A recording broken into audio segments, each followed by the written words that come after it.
আজকের এই প্রোগ্রামে নাকি আমাদের অনেক হিন্দু ভাইরাও এসেছে। আমি আপনাদেরকে খুবই ভালোবাসা নিয়ে প্রশ্ন করতে চাই, আজকের এই মাহফিলে আমার হিন্দু ভাইরা কে কে এসেছে একটু হাত দেখতে চাই। কোনো সমস্যা নেই, দেখি আমি কে কে আসছেন। পেছনে আছে? ও আচ্ছা আচ্ছা, ঠিক আছে, হাত না তুললে কোনো সমস্যা নেই। আমি জাস্ট জানতে চাচ্ছিলাম যে কারা কারা এসেছে। তবে এতটুকু বলতে চাই, হিন্দু ভাইদেরকে আমরা ভালোবাসি, ঠিক কিনা বলেন? আজকে এই মাহফিলে হিউজ পরিমাণ তারা এসেছে, আমি শুনেছি মাহফিল কমিটির থেকে। তো আমরা একটি বিষয়ে অবাক হয়ে যাই, আমরা যখন রাস্তায় চলাফেরা করি, রাস্তাঘাটে যখন যাই, দেখে অবাক লাগে হিন্দু ছেলেরা এসে বলে, হুজুরটা সেলফি তোলা যাবে? আমি বললাম অবশ্যই যাবে। তুমি বলছো, হুজুর আমি তো হিন্দু, তবে আপনাকে আমি এই কলিজার ভেতর থেকে ভালোবাসি। আমারে দেখায়, দেখেন হুজুর আমার ফোন দেখেন, কি বলো, পুরো গ্যালারি আমার ভিডিও সেভ করে। হিন্দু ছেলে, সে ইসলাম ধর্ম গ্রহণ করে নাই। হাজার হাজার হিন্দু আছে যারা পারিবারিক ভাবে হিন্দু, কিন্তু হৃদয়ে তাদের কলিজার ভেতরে আল্লাহ নবীর ভালোবাসা ঢোকানো আছে। তারা আলেমদের কলিজার ভেতর থেকে ভালোবাসে, চিল্লা কোন ঠিক কিনা? খুব তারা ভালোবাসে।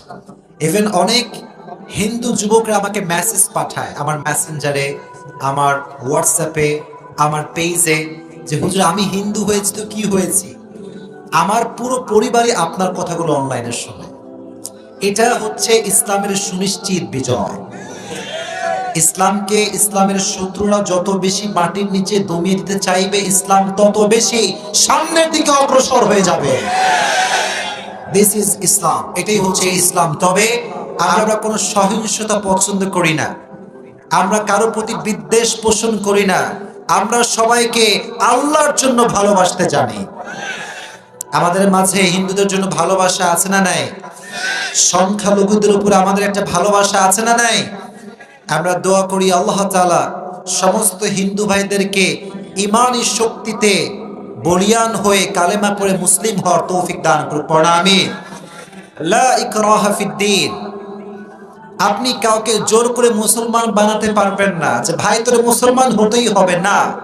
আপনার বিহেভিয়ার, আপনার কথা, আপনার কমিউনিকেশন এত সুন্দর হবে যে বিধর্মী আপনার সুন্দর ব্যবহার দেখে কালেমা পড়ে মুসলমান হয়ে যায়।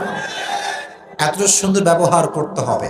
আমরা দোয়া করি হিন্দু ভাইদের জন্য, আল্লাহ তাআলা সবাইকে ইসলামের জন্য যেন কবুল করে নেয়। পড়া আমিন।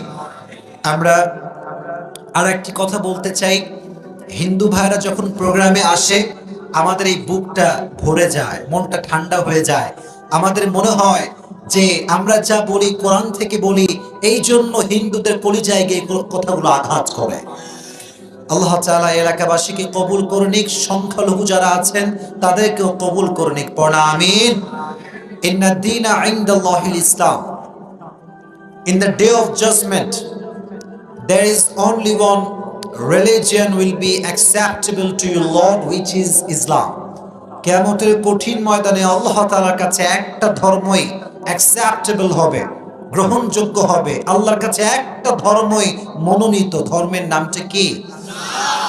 এই ধর্মে কোনো ভেজাল আছে? কোনো সন্দেহ আছে? এই যে কোরআনটা আল্লাহ তাআলা আমাদেরকে দিয়েছেন, এটা কি সাধারণ কোনো কিতাব না অসাধারণ কিতাব? প্রতিটি কিতাব যা পৃথিবীতে রয়েছে, প্রত্যেকটা কিতাবের মাঝে পরিবর্তন ঘটেছে, পরিবর্তন এসেছে। But Quran is only one book in this world. Nothing has changed from beginning to the last. শুরু থেকে নিয়ে শেষ পর্যন্ত, আজ অব্দি কিয়ামত পর্যন্ত এই কোরআনের একটা অক্ষর কেউ পরিবর্তন করতে পারবে না। সে কোরআন আমরা পেয়েছি। বলেন তো এই কোরআনটা পড়লে আমাদের ভাগ্যের চাকাটা কি বন্ধ হয়ে যাবে না খুলে যাবে? আমরা কি দুর্ভাগা হয়ে যাব না সৌভাগ্যবান হয়ে যাব? তাহা মা আনজালনা আলাইকাল কুরআনা লিতাশকা। O my prophet, I have sent to you this Quran that you not be distressed. আমি এই কোরআনটা আপনাকে এই জন্য নাজিল করেছি যেন আপনি দুর্ভাগ্যবান না হয়ে যান। কোরআনটা আপনাকে এই জন্য নাজিল করেছি, এই কোরআনটা যে পড়বে তার ভাগ্যের চাকা খুলে যাবে। সুবহানাল্লাহ পড়ে। এটা হচ্ছে সেই কোরআন। এই কোরআনটা আমরা বেশি বেশি পড়বো তো ইনশাআল্লাহ। যুবকরা তোমরা মরা হলে তো চলবে না, জোরে বলতে হবে ইনশাআল্লাহ।